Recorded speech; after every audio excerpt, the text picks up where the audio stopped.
There weren't very many cell phones in prison when I first went in 2002, but over time that changed, especially when smartphones came out and it started to become about more than just phone calls. It was surfing the web and watching movies and FaceTiming with family and friends became a whole thing. But you weren't allowed to have them. This was illegal. The question was, how do you charge them and how do you not get caught? Especially because you can't just go to commissary and buy a power block or a USB cord, so you had to be creative.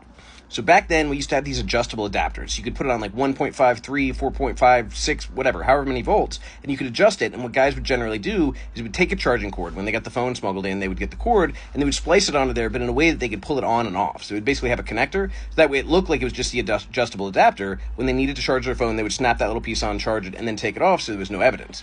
But then in 2014, 2015, things changed because they brought in the JP tablets, or the JP4, JP5 tablets from JPEG. And what that was is basically a decommissioned phone. So they literally started giving you a tablet with a USB cord, with a power block, like all the things you needed to charge a phone, and you just had it in your cell. You didn't have to hide it. You didn't have to worry about it. So what guys would do is they would get phones that were compatible. I think that was a USB-C or the old USB Android thing. So guys would get Android phones because those were the easiest to charge. They would plug right in. They wouldn't have to do it.